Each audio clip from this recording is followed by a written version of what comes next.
8장 5절에서 13절입니다. 우리 한 절씩 교독하고 마지막 절은 같이 읽겠습니다. 예수께서 가버나움에 들어가시니 한 백부장이 나와 간구하여 이르되 주여 내 하인이 중풍병으로 집에 누워 몹시 괴로워하나이다. 이르시되 내가 가서 고쳐주리라. 백부장이 대답하여 이르되 주여 내 집에 들어오심을 나는 감당하지 못하겠사오며 다만 말씀으로만 하옵소서. 그러면 내 하인이 낫겠사옵나이다. 나도 남의 수하에 있는 사람이요 내 아래에도 군사가 있으니 이더러 가라 하면 가고 저더러 오라 하면 오고 내 종더러 이것을 하라 하면 하나이다. 예수께서 들으시고 놀랍게 여겨 따르는 자들에게 이르시되 내가 진실로 너희에게 이르노니 이스라엘 중 아무에게서도 이만한 믿음을 보지 못하였노라. 또 너희에게 이르노니 동서로부터 많은 사람이 이르러 아브라함과 이삭과 야곱과 함께 천국에 앉으려니와 그 나라의 본 자손들은 바깥 어두운 데 쫓겨나 거기서 울며 이를 갈게 되리라. 같이요. 예수께서 백부장에게 이르시되 가라 내 믿음대로 될지어다 하시니 그 즉시 하인이 나으니라. 아멘. 지난 주일 우리가 마태복음 살펴본 것처럼 마태복음에는 5개의 말씀 모음집이 있습니다. 그 중에 첫 번째 5, 6, 7장에 나오는 산상설교에 대한 말씀 중 한 본문을 지난 주일에 묵상했습니다. 교회, 예수님의 제자들은 세상의 소금이고 세상의 빛이라는 말씀이었습니다. 그 산상설교가 끝나면 이제 8장, 9장에 치유와 기적의 스토리가 나옵니다. 그렇게 마태복음의 흐름을 보면 1장에는 예수님의 족보와 출생이 나오고 2장에는 동방박사들의 환영이 나오고 3장에는 세례를 받으시는 말씀, 4장에는 사탄에게 시험을 받으시고 몇몇 제자들을 부르시는 본격적인 사역이 시작되는 5, 6, 7장은 말씀으로 사역이 시작됐습니다. 지난주일 우리는 예수님이 병자를 고치고 기적을 베푸시는 말씀보다 먼저 5, 6, 7장의 설교, 예수님의 가르치신 교훈의 내용이 나왔다는 것을 주목하자. 신앙생활은 말씀이 앞서가야지 기적이나 치유를 앞세우면 안 된다는 것, 하나님의 말씀 5, 6, 7장 후에 이제 8장과 9장에 9개의 치유 사건, 10개의 기적 스토리가 이어지고 있습니다. 그런데 이 9개의 치유, 10개의 기적은 3세트로 나누어져 있습니다. 우선 첫 번째 치유가 나병 환자를 고치시는 것, 그리고 방금 우리가 읽었던 백부장의 종을 고치시는 것, 그리고 베드로의 장모를 고치시는 것, 이 3개의 치유 기사. 근데 이 3세트는 치유와 기적 후에 제자도의 말씀들이 따라 나온다는 것이 특징입니다. 단순히 치유로 끝나는 것이 아니라 예수님을 따르는 제자는 어떤 사람들인가, 제자도에 대한 말씀들로 한 세트씩을 이루어지고 있습니다. 그래서 첫 번째 치유, 그 다음에 두 번째 세트에서는 그래서 9개의 치유인데 10개의 기적이라고 말하는 건 두 번째, 첫 번째가 물 풍랑을 잔잔하게 하시는 것이거든요. 이건 병자를 고치는 기적, 치유는 아니어서 기적이죠. 그래서 9개의 병자들을 고치는 치유와 더불어서 9개인데 10개의 기적, 이렇게 말하는 거예요. 이 풍랑을 잔잔케 하는 두 번째 세트, 첫 번째 것 때문이에요. 그 다음에 귀신 들린 2사람, 또 중풍병자를 고치시는, 그리고 제자도에 대한 말씀이 두 번째 세트입니다. 세 번째는 2가지 세트가 한 본문에 같이 나오죠. 한 관리의 딸 야이로라고 다른 복음서에서는 말하는데, 야이로의 딸을 살리시면서 동시에 12년 동안 혈루병으로 고생했던 그 여인을 고치신 사건이 한 본문 안에 2가지 치유의 사건이 나와 있고요. 그리고 두 분의 맹인이 치유받고 또 귀신 들려서 벙어리 된 환자를 고쳐주시는, 그리고 나서 마무리 제자도의 말씀으로 정리하는. 그래서 8장과 9장은 한 세트인데 3세트로 이루어진 치유와 기적, 그리고 제자도에 대한 말씀들이 이어지고 있습니다. 그 중에 오늘 우리는 첫 번째 시리즈 중에 세 가지 치유 사건을 좀 살펴보려고 합니다.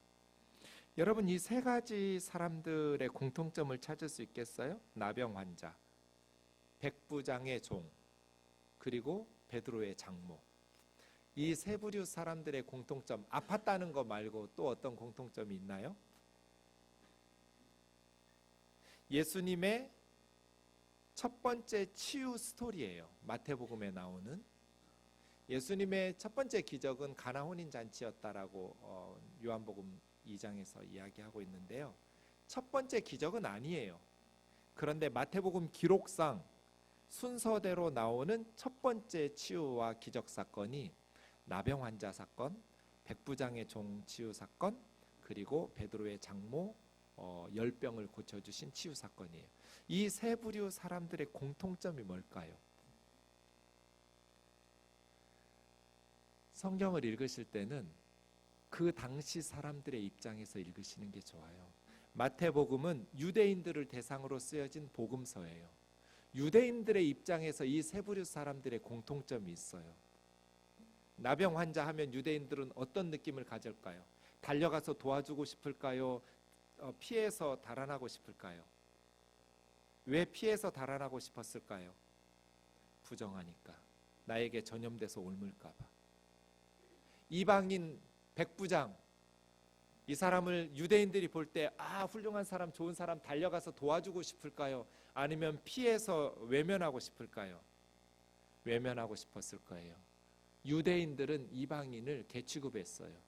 사람 취급 안 해요. 베드로의 장모, 이 여인이 열병으로 누워 있어요.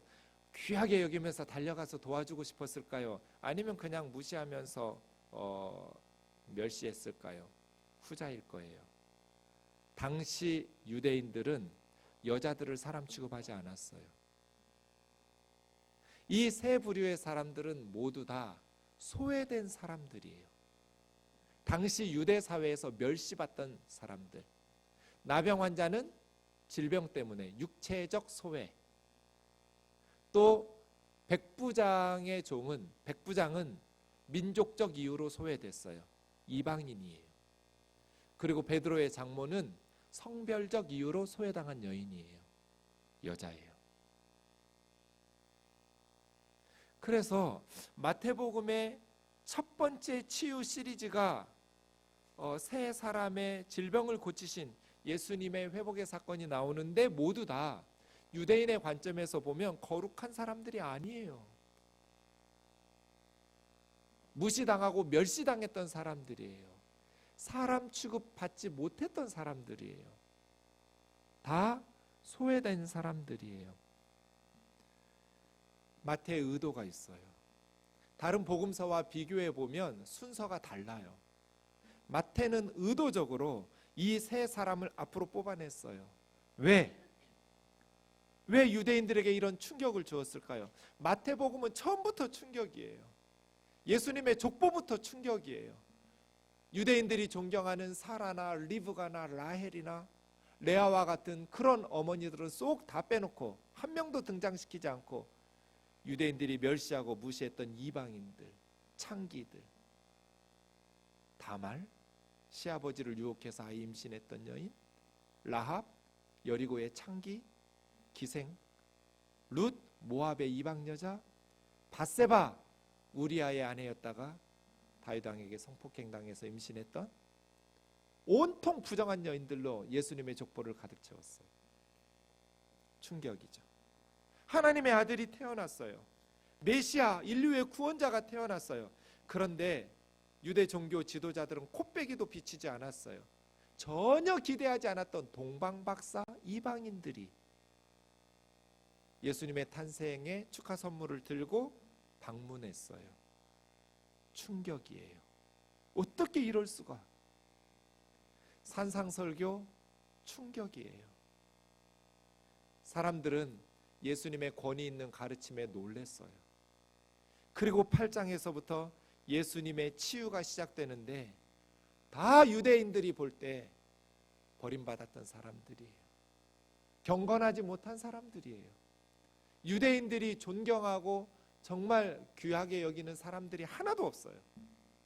나병 환자, 이방인, 여자. 왜 이래 놨을까요?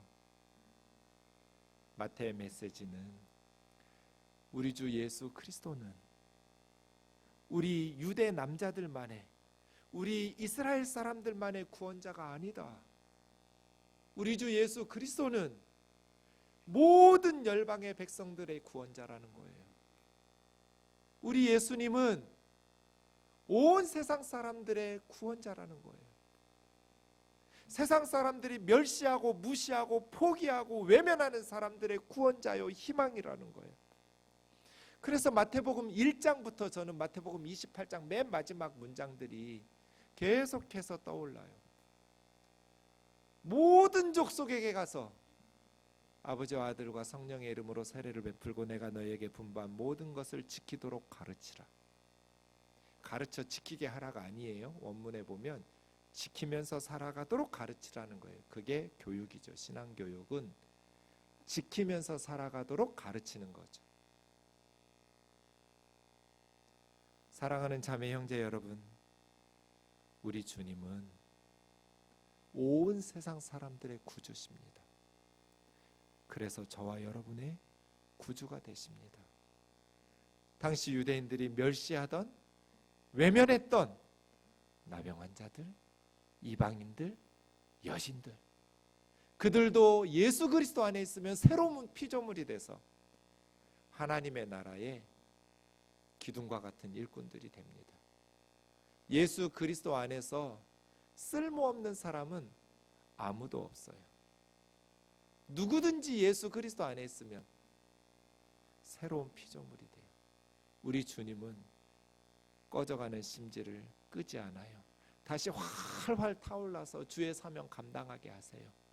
상한 갈대를 꺾어버리지 않아요. 다시 일으켜 세워서 하나님 나라의 일꾼 되게 하세요. 저와 여러분이 예수 그리스도 안에서 다시 하나님께서 우리에게 맡겨주신 귀한 직분을 잘 감당하는 그러한 주의 종들 되기를 주의 이름으로 축원합니다. 세 가지 스토리를 좀 보겠습니다. 2절에서 4절입니다. 8장 1절에 보면 5, 6, 7장 산상설교가 끝나고 예수님께서 산에서 내려오시니까 많은 무리들이 예수님을 따랐습니다. 그때 한 나병 환자가 예수님께 나와서 절을 합니다. 그리고 주여, 주님이 원하시면 저를 깨끗하게 하실 수 있습니다. 이렇게 말하는 거예요. 그때 주님이 손을 내밀어 그에게 대시면서 내가 원하노니 깨끗함을 받으라. 마가복음 1장에 보시면 그 나병 환자가 달려나와서 예수님 앞에 꿇어 엎드려 이야기합니다. 근데 사실 이 모습은 율법 위반이에요. 예수님께서 그 나병 환자를 내려다보시면서 불쌍히 여기셨어요. 이 불쌍히 여겼다라는 말이 스프랑크나인데요. 스프랑크나라는 말은 원래 사람 몸속에 있는, 지금으로 하면 뭐 간, 위, 뭐 허파, 뭐 이런 것들을 뭉뚱그려서 스프랑크나 그래요. 이게 감정에 사용될 때는 불쌍히 여기다 이렇게 번역했어요. 우리식으로 말하면 심장이 끊어지는 것 같은, 애간장이 녹는 뭐 이런 표현이겠죠. 스프랑크나. 달려나와 예수님 발 앞에 꿇어 엎드려서 주님 원하시면 저를 깨끗하게 해주실 수 있습니다 라고 말할 때 예수님께서 심장이 끊어지는 것 같았어요. 스프랑크나. 그러면서 그에게 대시면서 내가 원하노니 깨끗함을 받으라. 레위기 13장 45절 46절 말씀에 보면 나병에 걸리면, 이 나병이라는 것은 1871년에 노르웨이의 한센이라는 의사 선생님이 이 나병균을 발견해서 한센병이라고 부르기도 하는데요. 지금은 약을 먹으면서 일상적인 사회생활에 전혀 문제가 없는 그런 질병이지만 2000년 전 예수님 시대에나 구약 시대에는 이건 불가능한, 질병 관리가 잘 안 되던 시절이었기 때문에 격리시켜야 돼요. 누구든지 나병이 발견되면 옷을 찢고 머리를 풀어 헤치고 윗입술을 가리면서 부정하다 부정하다고 크게 외쳐줘야 돼요. 그리고 이 사람은 혼자 살아야 돼요. 진영 밖에 쫓겨나서. 그러니 나병에 걸린 사람은 삼중적인 고통을 받겠죠. 육체적 질병의 고통받아요. 땀이 나지 않아요. 털이 다 빠져요. 뭐 통증을 느끼지도 않고 몸의 지체들이 다 썩어 문드러져서 나가요. 육체적인 고통. 그거보다 어느 면에서 더 힘든 것은 가족과 사회로부터 격리되어야 된다는 거예요. 사랑하는 가족들을 볼 수 없어요. 아이들을 못 봐요. 가족으로부터 버려져요. 사회로부터 버림받아요. 사회적인 사형 선고죠. 혼자 살아야 돼요. 그리고 세 번째는 영적인 단절도 이루어져요. 회당 예배에 출석 못해요. 다른 사람 전염시키니까. 성전 예배에 출석 못해요. 영적인 단절이 이루어져요.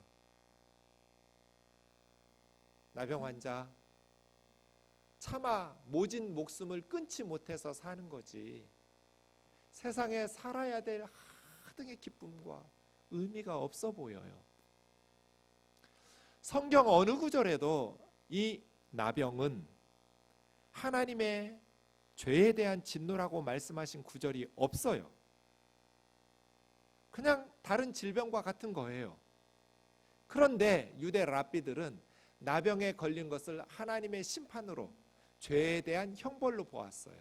그렇게 가르치니까 많은 사람들은 나병에 걸리면 자기 자신도 내가 하나님 앞에 죄를 범했기 때문이다, 또 다른 사람이 나병에 걸렸을 때 저 사람은 죄를 지었다, 특별히 어떤 입술로 짓는 죄, 입을 함부로 놀린, 하나님 앞에 경건하게 말하지 않았거나 중상모략했거나 다른 사람을 비방했거나 이런 죄에 대한 결과라고 랍비들이 가르치니까, 성경에 그런 내용은 없지만 그런 유대인들은 나병이 걸린 사람을 볼 때 이건 내 죄에 대한 하나님의 징벌이라고 여기면서 모진 목숨을 겨우겨우 살아갔을 거예요.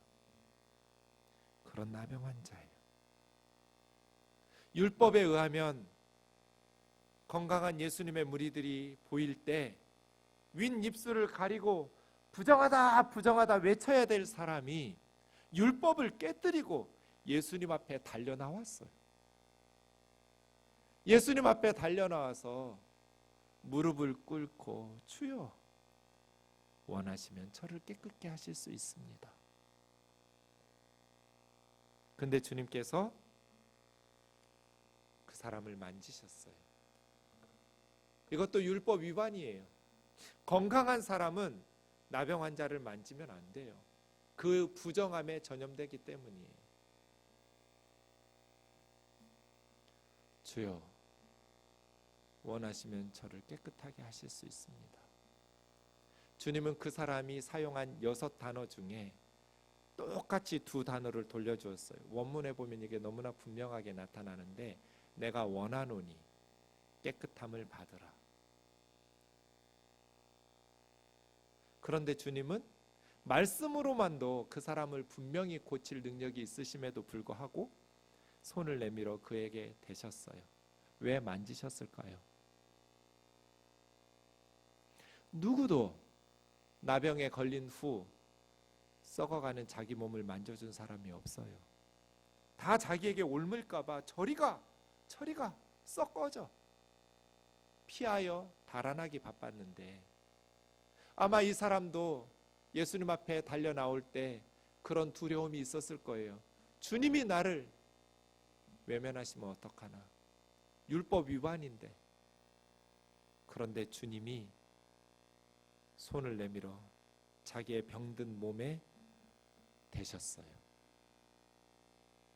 이런 걸 사랑이라고 그래요. 사랑은 상대방의 마음을 읽는 거에서부터 시작돼요. 많은 분들이 자기 마음대로 사랑하고 상대방이 몰라준다고 삐져요. 사랑은 내가 하고 싶은 대로 하는 것이 아니라 상대방의 마음을 읽는 데서부터 시작해요. 제가 읽었던 책 중에 이런 내용이 있어요. 여러분도 1, 2월 추천도서로 내서 읽으신 분들 계실 것 같아요. 한 아내가 생일이 되었어요. 외투가 너무 낡아서 남편이 혹시 내 생일에 외투를 사주려나 하는 기대가 있었어요. 근데 남편은 선물을 사들고 오지 않았어요. 그러면서 퇴근해서 오늘 엄마 생일이니까 외식하자 하고 식구들 데리고 식당에 갔어요. 그럴 수 있죠. 근데 이 아내는 근사한 레스토랑에서 오붓하게 가족들과 생일 축하하기를 원했어요. 그런데 남편은 지가 좋아하는 삼겹살집으로 데리고 갔어요. 그래서 신나게 처먹고 나서 우리 가정 행복하지? 생일 축하해! 이랬어요. 이게 사랑이에요? 사랑은 상대방의 마음을 읽는 것에서부터 시작해요.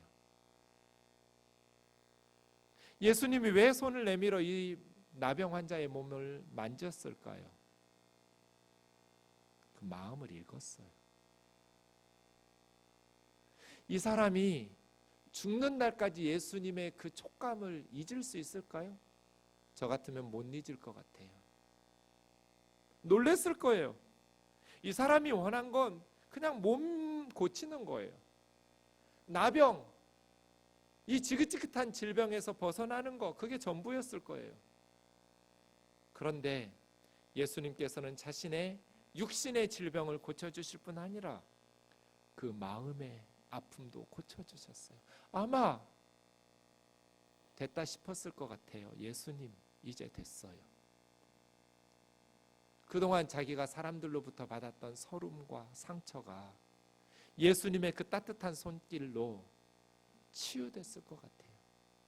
이제 됐어요. 이제 더 이상 아프지 않아요.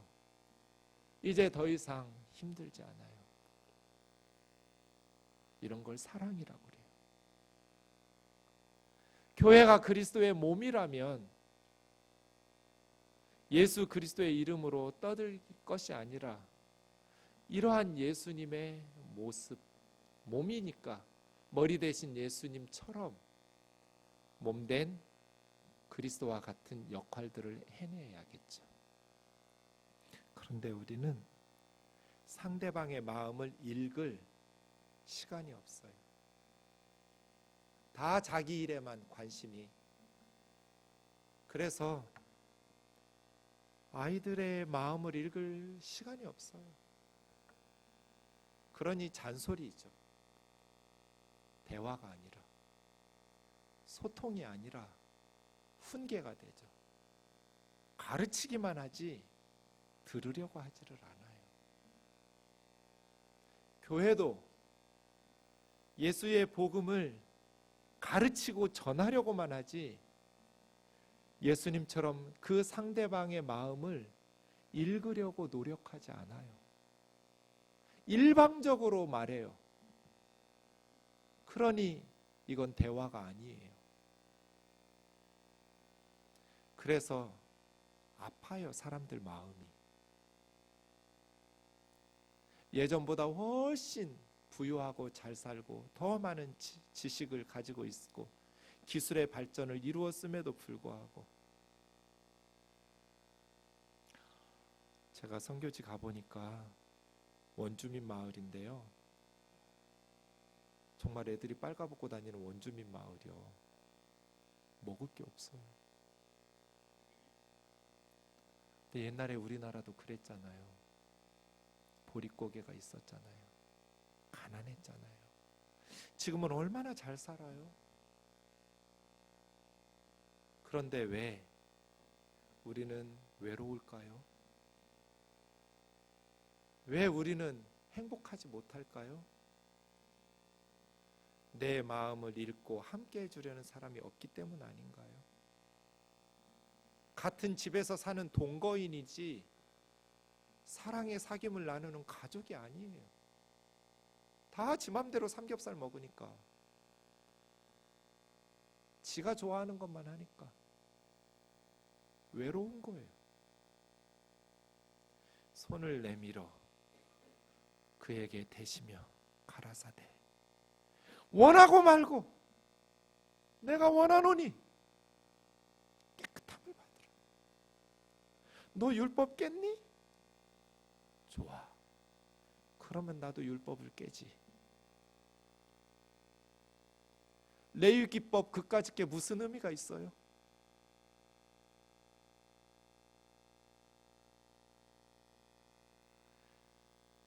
유대인들은 부정한 사람에 접촉하면 그 사람의 부정함이 자기에게 전염돼서 나도 부정해진다고 생각했지만 예수님은 달랐어요. 부정한 사람이 예수님에게 부정함을 전염시키는 것이 아니라 예수 그리스도의 깨끗하심이 부정한 사람을 정결케 하시고 치유하시는 능력인 줄로 믿습니다. 우리는 교회, 그리스도의 몸이에요. 부정한 사람들을 접촉하면 그들의 부정함이 우리에게 전염되는 것이 아니라 우리의 정결함이 그들을 깨끗하게 하는 거예요. 우리는 그리스도의 몸이니까. 예수 믿는 사람들이 깨끗하고 거룩한 사람들끼리 모이면 바리새인들하고 뭐가 달라요? 우리의 거룩은 바리새적 거룩이 아니에요. 예수 그리스도적 거룩이에요. 예수 그리스도의 거룩은 세상의 모든 부정한 것들을 깨끗하게 고치시는 거룩이에요. 사랑하는 형제자매 여러분, 마태가 왜 이 사건을 첫 번째 치유 기사로 놓았을까요? 자기도 세리잖아요. 누구보다도 소외당하고 멸시받았던 사람이잖아요. 매국노 취급당했던 세리 마태가 자기와 같은 처지에 있었던 나병 환자들, 이방인 로마의 백부장의 종, 그리고 멸시받는 여성 베드로의 장모, 그들을 내세우면서 족보에서부터 예수 그리스도는 온 세상의 더러움들을 깨끗하게 하시는 분이시다. 예수 앞에 나올 수 없을 만큼 무거운 죄인은 없다. 누구든지 예수 그리스도 앞에 나오면 새로운 피조물이 된다. 이 예수 그리스도의 은혜가 저와 여러분의 삶에 임하기를 주의 이름으로 축원합니다. 우리도 이 나병 환자처럼 주님 앞에 달려가 꿇어 엎드려 주여 원하시면 저를 깨끗하게 하실 수 있습니다. 이게 믿음이잖아요. 주님 앞에 나가면 주님은 나를 버리지 않을 거다. 주님은 나를 쫓아내지 않으실 거다. 믿음이죠. 주님은 나를 고치실 거다. 믿음이에요. 예수, 그는 내 인생을 새롭게 하실 수 있는 하나님의 아들이라는 믿음이 예수 앞에 달려나가 꿇어 엎드려 주님의 긍휼과 자비를 구할 수 있는 사람으로 만든 것이죠. 우리 안에 이러한 예수님에 대한 신뢰가 있나요? 예수님에 대한 믿음이 있나요? 두 번째 사건 5절에 보시면 가버나움입니다. 9장 1절에 보면 가버나움을 본 동네 이렇게 부릅니다. 예수님의 갈릴리 사역의 본부가 있었던 곳이에요. 아마 베드로의 집에서 지내셨을 수도 있고 따로 집을 얻으셔서 나사렛이 집이니까요. 가버나움에 거처를 구했었을 수도 있고, 이 가버나움에 한 백부장이 있었습니다. 백부장은 당시 로마의 100명으로 구성된 큐리아라는 부대의 통솔자입니다. 로마 전력의 핵심이 백부장입니다. 야전에서 전투에 잔뼈가 굵은 경험 많은 백부장이 로마 국방력의 핵심이에요. 로마 사람이에요. 그런데 이 백부장이 예수님께 나와서 간구합니다. 간구하는데 자기가 아픈 게 아니에요. 종이 아팠어요. 누가복음의 저자 누가는 의사예요. 누가복음 7장에 보면 이 사람은 죽을 병이에요. 심각했어요. 로마 백부장은 높은 지위를 가지고 있는 사람이에요. 유대인들을 지배하고 다스리는 정복자죠. 고위 장교예요. 그런데 예수님 앞에 나와서 거들먹거리는 게 없어요. 주여, 주여예요. 이 사람은 예수님께 나오는 모든 사람들의 교과서 같은 사람 같아요. 저는 예수님에게 나올 때는 이 백부장처럼 세 가지가 있어야 돼요. 첫 번째, 겸손. 겸손하게 나왔어요. 주여. 두 번째는 긍휼. 자기 가족이 아니에요.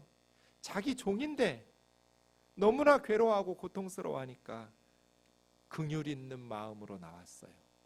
그리고 확신이 있었어요. 예수님은 고쳐주신다는, 가버나움에서 예수님의 사역에 대한 소문을 듣고 이 사람은 확신이 생겼어요. 믿음이죠. 겸손, 긍휼, 그리고 확신 있는 믿음으로 이 백부장은 예수님께 나아왔어요.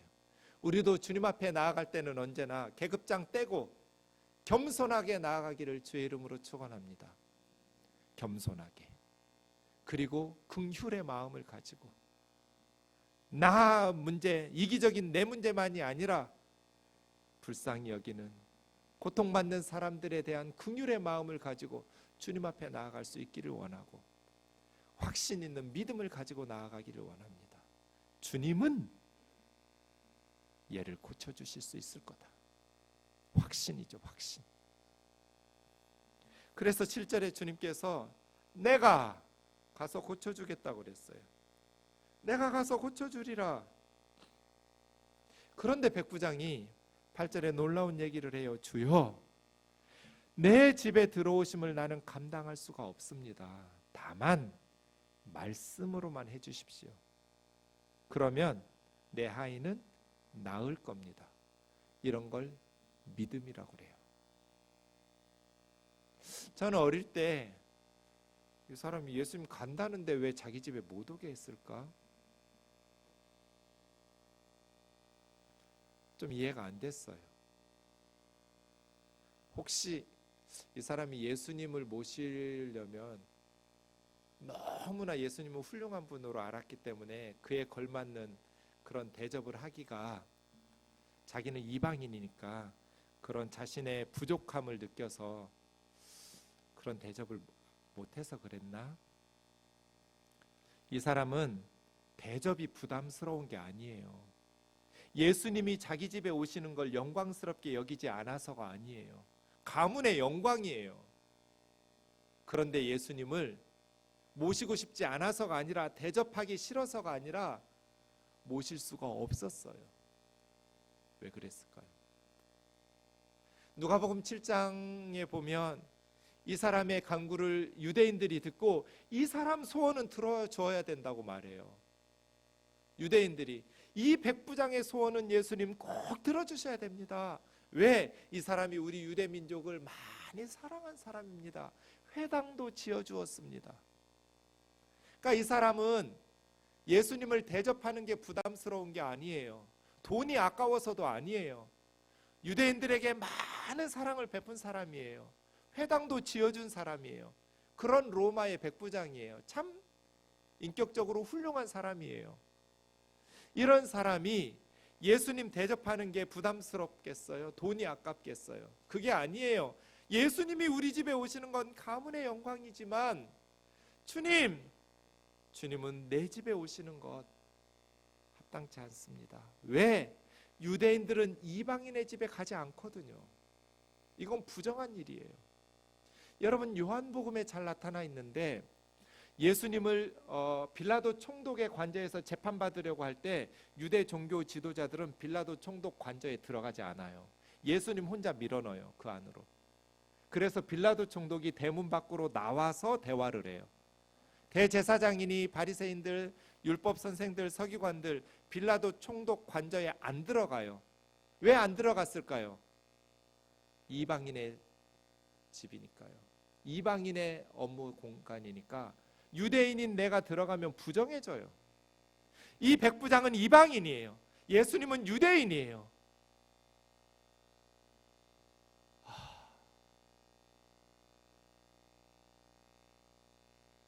예수님, 저희 집에는 유대인들이 줄 수 없는 특식이 있습니다. 정말 정성껏 준비했습니다. 별거 아닐지 모르지만 한번 와서 드셔보실래요? 내 종도 고쳐주시고 제가 극진히 모시겠습니다. 이런 마음도 있었을지 몰라요. 그런데 그래야 하지 않았어요. 왜? 나는 이방인이니까.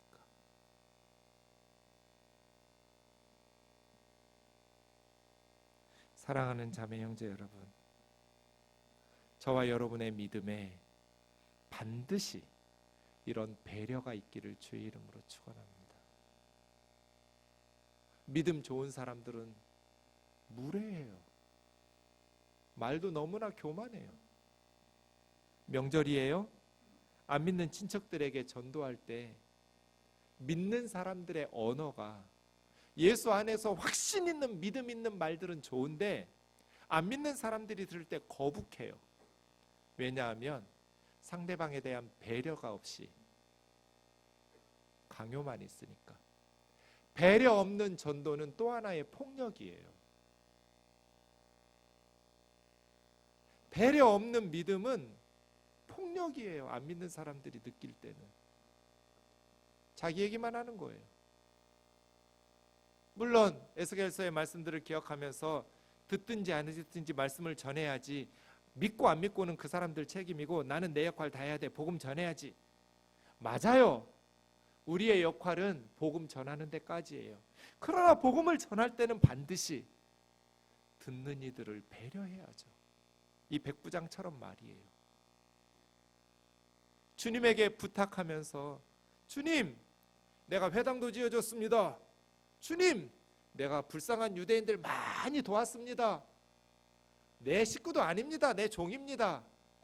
그러나 이놈 불쌍하니 좀 고쳐주십시오. 이런 거들먹거림이 없어요. 가서 고쳐주시겠다고 말씀하시는데도 저는 감당할 수가 없습니다. 저도 남의 밑에 있는 사람이고 내 밑에도 부하들이 있습니다. 가라 하면 가고 오라 하면 옵니다. 종들에게 이것 좀 하라 하면 합니다.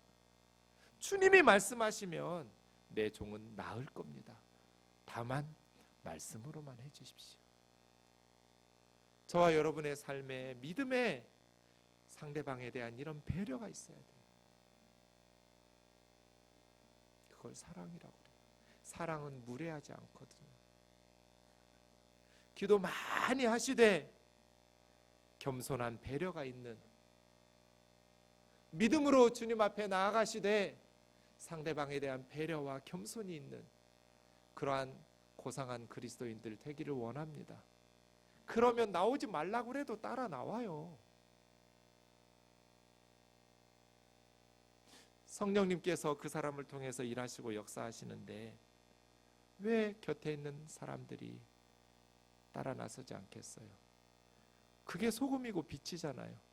우리의 언행을 보면서 나도 저 사람 다니는 교회 나가고 싶다, 이런 마음이 들어야 정상이잖아요. 아멘이지요? 제가 언젠가 말했나요? 남편이 장로님이셨어요. 근데 남편 돌아가시자마자 아내인 권사님이 교회를 안 나와요. 그래서 목사님이 신방에서 권사님 왜 교회를 안 나오냐고. 권사님 말이, 내가 교회 나가서 예수 믿으면 그 인간 있는 천국 갈까 봐 나는 다시는 그 인간 쳐다보고 싶지 않다고. 나 예수 안 믿는다고. 도대체 그 장로님은 어떻게 신앙생활을 한 거예요? 나 그 인간 있는 천국 가기 싫어서 예수 안 믿어요. 장로면 뭐해요?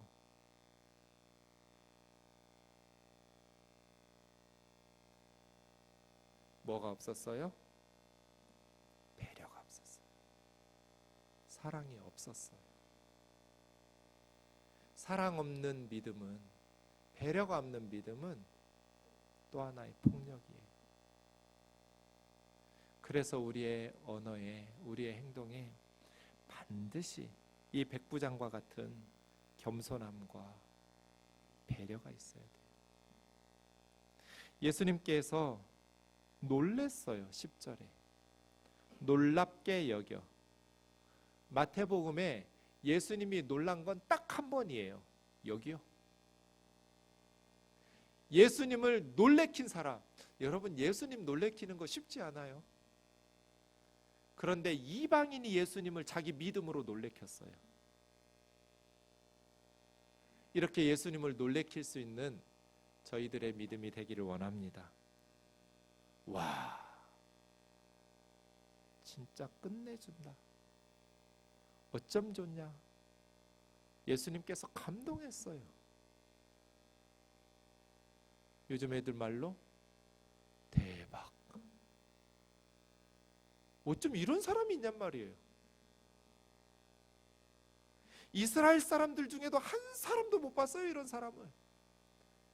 하나님의 아들이 오셔서 그렇게 병자를 고치시고 귀신을 축사하시고 말씀을 가르치시고, 그런데 이만한 믿음을 본 적이 없어요. 이방인이에요. 예수님은 감동했어요. 저와 여러분의 믿음이 이렇게 점점 자라나야 하지 않을까요? 예수님을 놀래킬 수 있도록. 참 저 상황에서 어쩌면 저렇게 나를 신뢰하고 믿을까? 우리 주님께서 우리의 믿음을 보시면서 기뻐하고 흐뭇해 하실 수 있도록, 설마 혹시라도 저와 여러분을 보면서 너는 언제 믿음이 자랄래? 늘 짜증내고 불평하고 원망하고 언제까지 나를 신뢰하지 못할 거냐고 그렇게 한숨 쉬는 일이 없기를 원해요. 예수님께서 우리의 믿음을 보시면서 기뻐하실 수 있도록. 이만한 믿음을 본 적이 없다. 저와 여러분의 믿음은 얼마만한가요? 이만한 믿음인가요?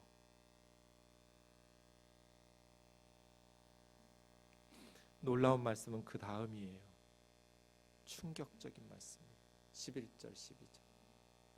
이방인들 중에 동서로부터 믿음의 사람들이 천국에 들어가 아브라함과 이삭과 야곱과 함께 앉아 먹고 마실 것이다. 유대인들이 학수고대하는 게 이거예요. 아브라함하고 같이 겸상하는 거. 천국에서 아브라함, 이삭, 야곱과 함께 밥 먹는 거. 유대인들이 꿈에도 그리는 거예요. 그런데 이방인들이 이 특권을 누린다는 거예요. 유대인들은요, 그 나라의 천국의 본래 자손들이에요. 아브라함의 혈통이잖아요. 그 나라의 본 자손들은 어두운 데로 쫓겨날 거다. 울면서 일을 갈 거다. 누구를 원망하겠어요? 자기 자신이 안 믿은 거를. 슬피 울면서. 왜요? 누구보다도 그 나라에 들어가서 아브라함과 이삭과 야곱과 함께 앉아서 먹을 수 있었잖아요. 이방인으로 태어났으면 억울하기라도 덜하죠. 그런데 동서로부터 이방인들도 예수님 믿고 믿음의 조상들과 함께 앉아서 천국의 잔치를 누리는데, 본 나라의 자손들인 자기들은 쫓겨날 때 얼마나 가슴 아팠, 얼마나 억울하겠어요. 자신의 교만과 자신의 무지를 탓하면서 울겠죠. 백부장에게 주님은 가라, 네가 믿은 대로 될 거다. 즉시 그 종이 나았어요. 중요한 것은 믿음이지 혈통이 아니에요. 저와 여러분의 심령 속에 예수 그리스도에 대한 믿음의 역사가 날마다 일어나기를 원합니다. 믿음으로 주님 앞에 나아갈 수 있도록, 믿음으로 주님 앞에 나아가서 나병 환자처럼 주여 원하시면 저를 깨끗하게 하실 수 있습니다. 백부장처럼 주여 우리 집에 오실 필요도 없습니다. 말씀만 하시면 내 종은 나을 겁니다. 이러한 믿음으로 주님 앞에 나아갈 수 있기를. 믿음이 일합니다. 불이 나려면 산소가 있어야 돼요. 주님께서 일하시려면 믿음이 있어야 돼요. 겨자씨만한 믿음이라도 우리 마음속에 예수님에 대한 신뢰, 예수님에 대한 믿음이 있어야 주님께서 불을 일으키실 수 있어요. 그 믿음이 꺼져가지 않도록 날마다 활활 타올라서 예수 그리스도께 나아가면 우리의 모든 문제들이 해결된다는 믿음의 고백들과 승리가 날마다 있기를 원합니다. 마지막 14, 15절 베드로의 장모에게 나아가서 주님은 열병을 고쳐주십니다. 이때도 만지셨어요. 랍비들은 열병 환자에게 손대지 못하도록 가르쳤어요. 그런데 주님은 고치시려고 만지셨어요. 명절이 되어서 부모님에게 선물과 용돈도 드려야 하겠지만 더 좋은 선물이 있어요. 만지시니. 나이가 들면 애들이 안 와요. 할아버지 할머니한테 안 와요. 냄새 나니까. 할머니들 손주들한테 용돈 주지 말고 향수를 사세요. 그래서 뿌리세요. 좋은 냄새가 내 몸에서 나도록. 그래서 손주들을. 사람은 스킨십이 필요해요. 부모님도 마찬가지예요. 예수님은 만지시죠. 만지세요. 제가 가끔 우리 권사님들 손 잡아드리면 제 손을 안 놔요. 만지작거리느라고. 정이 그리우니까. 사람은 만질 때 회복이 되고 마음이 평안해져요. 그래서 아이들을 많이 껴안아 주라는 거잖아요. 만지시기를. 특히 아들들이 잘 못해요. 미친 척하고 이번 명절에 가면 아버지 어머니를 한번 안아봐 주세요. 어머니 안는 건 쉬울 거예요. 아버지는 잘 안 안아봤을 것 같아요. 몇십 년 걸렸는지도 몰라요. 안아주세요. 처음에 좀 어색할 수 있어요. 예. 그러나 되게 좋아하실걸요. 한마디 더 하면 최고죠. 아버지 사랑합니다.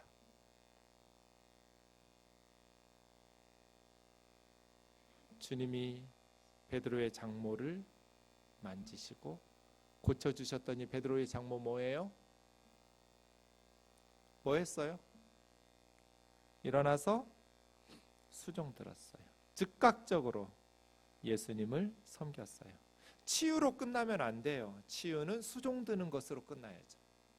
주님이 우리를 고쳐주셨으니 아멘 할렐루야 하고 끝나면 안 돼요.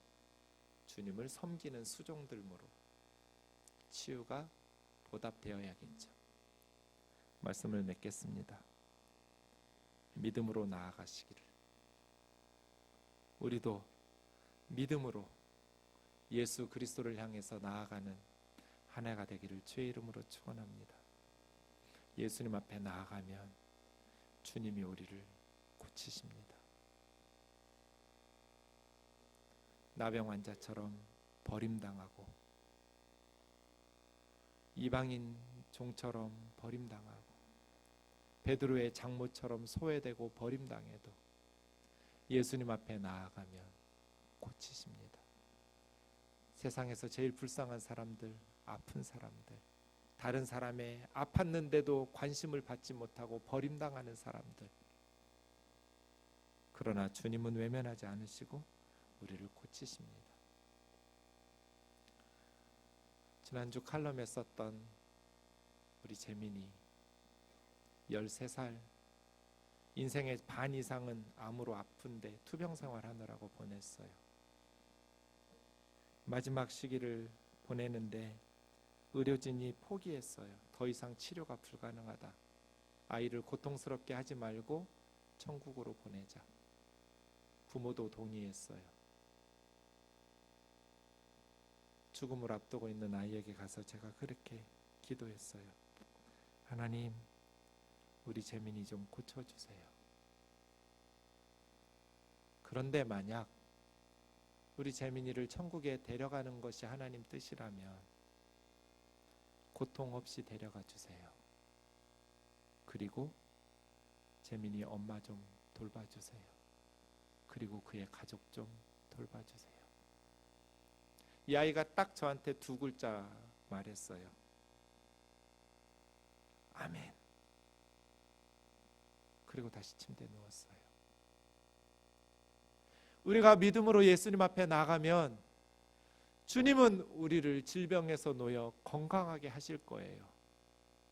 아니면 주님은 이 악한 세상에서 우리를 건져 천국으로 인도하실 거예요. 믿음으로 주님 앞에 나아가면 주님은 우리를 이 세상의 질병에서 놓이게 하시든지, 아니면 아브라함과 이삭과 야곱과 함께 천국의 잔치를 누리게 하시든지, 둘 중 하나 하실 거예요. 이 믿음으로 주님 앞에 나아갈 때 주 안에 있는 나에게 딴 근심이 있으랴, 십자가 앞에 나아가 내 짐을 풀었네, 주님을 찬송하면서 할렐루야 할렐루야, 내 앞길 멀고 험해도 나 주님만 따라가리, 이러한 위대한 신앙의 고백들이 있기를 주의 이름으로 축원합니다.